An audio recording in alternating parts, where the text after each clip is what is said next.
दोस्तों, रिस्क का नाम सुनते ही कुछ लोगों का हाल ऐसा हो जाता है।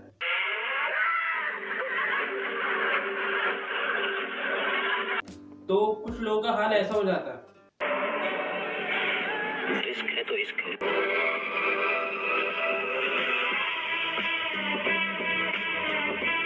तो दोस्तों, बहुत बार ऐसा भी होता है जब हम अपनी लाइफ में थोड़ा पीछे देखते हैं तो हमें पता लगता है कि बहुत सारी अपॉर्चुनिटीज ऐसे भी हमारी लाइफ में आई हुई होती हैं जो हमने उस वक्त मिस कर दी थी। उसके पीछे का जो मेजर कारण होता है वो होता है कि उस अपॉर्चुनिटी के साथ जुड़ा हुआ एक रिस्क। अब वो रिस्क बड़ा है छोटा है वो डिपेंड करता है कि वो अपॉर्चुनिटी कैसी है।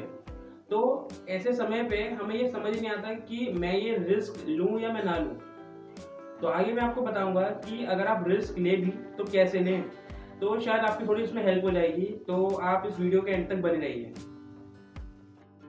तो इसमें हम सबसे पहले बात कर लेते हैं कि अगर हमें रिस्क लेना भी हो तो हम उसे क्यों नहीं ले पाते। तो इसमें सबसे पहला रीज़न है हमारी कंपनी, मतलब कि हमारी संगत। हम कैसे लोगों के साथ रहते हैं, कैसे लोगों के साथ घूमते हैं, कैसे लोगों के साथ उठते बैठते हैं, या फिर हम किन लोगों को सुनते हैं, किन की बात हम मानते हैं। वैसे ये टॉपिक तो एक पूरा वीडियो डिजर्व करता है, लेकिन मैं रिस्क के रेफरेंस में आपको इसमें थोड़ा बता दूं कि अगर हम वैसी कंपनी में ही रहेंगे ना जिन लोगों का मानना होता है कि हमें तो रिस्क लेना ही नहीं चाहिए, या जो लोग कहते हैं कि भाई जितना है बस उतने में ही रहे, और ज़्यादा क्यों लेना लाइफ में, और ज़्यादा पाने के लिए कुछ लाइफ में क्यों करना।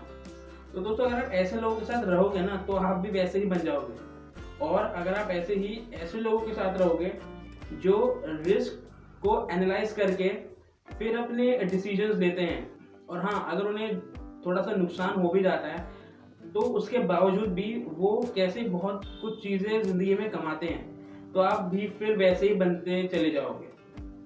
तो दोस्तों, आपका रिस्क को लेकर क्या मानना है ये इस बात पे डिपेंड करेगा कि आप कैसे लोगों को सुनते हो, कैसे लोगों की बातें मानते हो। और जैसे कि दोस्तों, एग्जांपल के तौर पर अगर मैं कहूँ तो पहले टीयर 2 टीयर 3 सिटी या फिर गांव में भी ऐसा होता था कि वहाँ पर लोकल में ही जो भी काम मिलता था लोग वही कर लेते थे, या फिर लोग अपनी खेती बाड़ी का काम कर लेते थे। लेकिन आजकल गांव के लोग भी थ्रू इंटरनेट, थ्रू कनेक्टिविटी, वो लोग और दुनिया के बारे में भी जान रहे हैं। चाहे आज एक गांव में रहने वाला एक बच्चा अमेरिका में लोग कैसे आगे प्रोग्रेस कर रहे हैं वो भी जान रहा है। और फिर एज अ रिजल्ट अब गांव के बच्चे भी सिर्फ छोटे मोटे कामों में ही नहीं, बल्कि या तो वो हायर स्टडीज में बहुत आगे जा रहे हैं, तो कुछ लोग स्टार्टअप्स बिल्ड कर रहे हैं। तो दोस्तों, जैसे हमारी संगत बदलती है ना, हमारा रिस्क के बारे में अपना ओपिनियन वो भी बदलने लग जाता है। और इसमें सेकंड रीज़न है कि हमारी इग्नोरेंट नेचर। अगर आपकी इग्नोरेंट नेचर है ना तो आप लाइफ में ज़्यादा रिस्क ना लेने का ही सोचेंगे। तो आप ऐसा नहीं कर सकते कि मेरी अगर इग्नोरेंट नेचर है तो वही सही, लेकिन मैं फिर भी रिस्क लेने की मैं सोचता हूँ। तो दोस्तों, ये जो दोनों चीज़ें हैं ना, ये एक तरह से अपोजिट है। अगर आपकी इग्नोरेंट नेचर बनी रही तो फिर आप अगर रिस्क लोगे भी ना तो वो आप समझदारी से रिस्क नहीं लोगे, आप कैलकुलेटेड रिस्क नहीं ले पाओगे। ऐसी नेचर वाले लोग ज़्यादातर जिंदगी में रिस्क के चक्कर में फंसते ही हैं। तो इसका सॉल्यूशन है कि आप अपनी इग्नोरेंट नेचर को कम करके अपनी समझ बढ़ाने पर जोर दें, क्योंकि जब आप अपनी समझ बढ़ाएंगे ना तभी आप कैलकुलेटेड रिस्क कैसे लें वो आप कर पाएंगे। और इसमें थर्ड रीज़न है कि हमारे अंदर हिम्मत ही नहीं होती रिस्क लेने की। आपने शायद बहुत सारे लोग ऐसे देखे होंगे जो रिस्क के नाम पे वो सोचना ही बंद कर देते हैं। तो ऐसे में उनका बस एक ही जवाब होता है कि नहीं, ये काम बिल्कुल नहीं करना। अब हम बात कर लेते हैं कि कोई रिस्क कैसे लें, या फिर कोई रिस्क लेने से पहले किन किन बातों का ध्यान रखें। इसमें पहला पॉइंट है कि दोस्तों, जितना बड़ा रिजल्ट आपको उस अपॉर्चुनिटी का लग रहा है तो ऑब्वियस ही बात है कि उसके साथ जुड़ा हुआ जो रिस्क है वो भी उतना बड़ा ही होगा। तो आप ये देख लीजिए कि उसका जो रिजल्ट है, जो उस अपॉर्चुनिटी का जो आउटकम आपको दिखाई दे रहा है कि ऐसा हो सकता है, क्या वो भी उतना वैल्यूएबल ही है कि अगर आपको उस रिजल्ट के लिए अगर उतना रिस्क लेना भी पड़े तो आप वो ले सकें। तो ये चीज़ आपको पहले खुद से एनालाइज करके फिगर आउट करनी पड़ेगी। तो आपको सबसे पहले ये देखना होगा कि मैं जो करने वाला हूँ उसका जो आउटकम आने वाला है उसको लेकर मैं कितना ज़्यादा श्योर हूँ, अब तभी मैं उतना रिस्क ले पाऊंगा। जैसे कि दोस्तों इसको अगर मैं एक एग्जांपल से समझाऊं तो जैसे कि टीयर 3 सिटीज़ के या फिर गांव के भी जो बच्चे हैं वो बाहर पढ़ने जाते हैं। अब देखा जाए तो गांव से बाहर, शहर से बाहर जाके किसी और बड़े शहर में पढ़ना, इसके साथ तो कितना ज़्यादा रिस्क लगा हुआ है। लेकिन उनके दिमाग में ये भी तो होता है कि अगर मैंने अच्छे से पढ़ाई की तो मेरी कहीं अच्छी जॉब भी तो लग जाएगी। तो दोस्तों इसमें जो आउटकम है वो काफ़ी वैल्यूएबल है। और उसके साथ अगर ये रिस्क भी जुड़ा हुआ है ना कि कहीं बाहर जाके अकेले रहना, तो वो फिर वो बच्चा हैंडल कर सकता है क्योंकि उसका जो वैल्यूएबल है वो बहुत वर्थ इट है। अब इसमें सेकंड पॉइंट है कि आप अपनी संगत, अपनी कंपनी आप पॉजिटिव लोगों के साथ ही रखिए, क्योंकि जो पॉजिटिव लोग होते हैं वो ऐसे नहीं कि वो बहुत बड़े बड़े रिस्क लेते हैं। बस ऐसा है कि वो जो भी रिस्क लेना, चाहे छोटा हो या बड़ा हो, वो उसको सोच समझ के वो लेते हैं, खुद से ये वो डिसीजन लेते हैं और ये भी देखते हैं कि उसकी आउटकम जो उसका निकलने वाला है क्या वो वर्थ इट होने वाला है, तो ही फिर वो रिस्क लेते हैं। और दोस्तों दूसरी तरफ तो आपको पता ही है, नेगेटिव लोग, वो हमेशा रिस्क लेने की तो दूर की बात है, कोई अपॉर्चुनिटी को वो सुनते हैं तो उसके बारे में वो नेगेटिव भी सोचने लगते हैं। और दोस्तों जैसे मैं कहता हूँ कि कोई एक नेगेटिव माइंड पॉजिटिव डिसीजन कैसे ले पाएगा। अब इसमें थर्ड पॉइंट है कि आप जो भी करना चाहते हो ना, उसको लेकर आपके दिमाग में क्लैरिटी होनी चाहिए। अब कॉन्फिडेंस तो ठीक है, कॉन्फिडेंस बहुत ज़रूरी है, लेकिन क्लैरिटी का होना उससे भी ज़्यादा ज़रूरी है। और क्लैरिटी का मतलब ये भी है कि आप किसी भी चीज़ को लेकर उसके नेगेटिव और पॉजिटिव्स आप दोनों को देखेंगे, क्योंकि ऐसा करने पर ही तो आप कैलकुलेटेड रिस्क ले पाएंगे।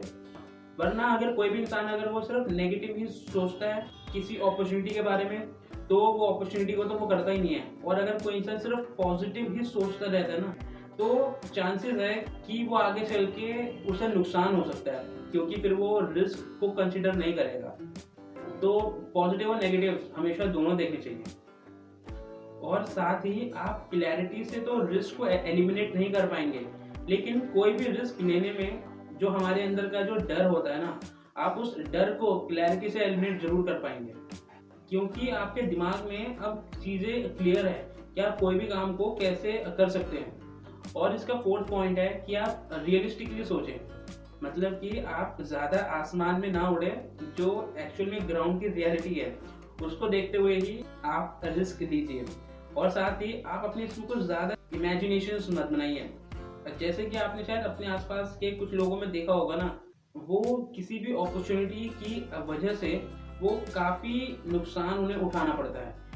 क्योंकि दोस्तों ये कैसे होता है, जब कोई भी अपॉर्चुनिटी हमारे पास आती है, उस अपॉर्चुनिटी में हमें बहुत अच्छा जब दिख रहा होता है, तो मैंने जैसे बताया था ना, जो लोग सिर्फ एक चीज़ का पॉजिटिव ही देखते हैं, तो उन्हें उस अपॉर्चुनिटी में सिर्फ अच्छा अच्छा ही दिख रहा होता है। और अपनी जो उनकी एक्सपेक्टेशंस होती हैं कि हाँ यार, इससे जो मुझे ये मिलेगा ना, उससे मैं अपनी लाइफ में ऐसे मौज करूँगा, वो अपनी उन्हीं एक्सपेक्टेशन से बहुत अटैच हो जाते हैं।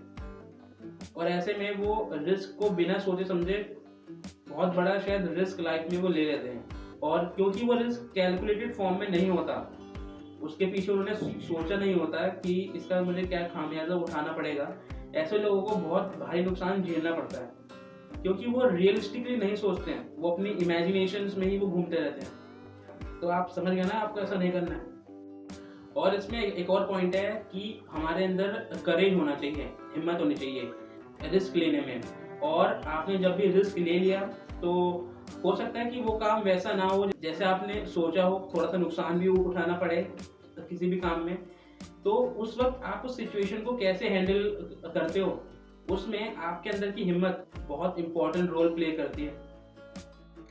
तो दोस्तों लाइफ में बहुत सारी सिचुएशंस ऐसी आती है, बहुत सारी अपॉर्चुनिटीज जो आती हैं, उनके बारे में मैं एक बात कहना चाहूँगा कि either make a habit of taking calculated risk from now और prepare yourself to regret letter.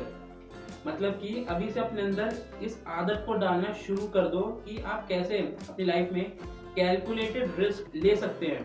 अगर आप ऐसा नहीं कर पाते हैं या अगर आप करना ही नहीं चाहते हैं, तो या फिर आप अपने आप को इस चीज़ के लिए भी तैयार कीजिए कि आपको बाद में भी तो पछताना पड़ेगा। तो दोस्तों अगर आपको ये वीडियो अच्छी लगी हो तो इस वीडियो को आप लाइक कीजिएगा और इस वीडियो को आप सबके साथ शेयर कीजिएगा। और मुझे कमेंट में लिख के बताइए कि आप कैलकुलेटेड रिस्क लाइफ में लेंगे या नहीं।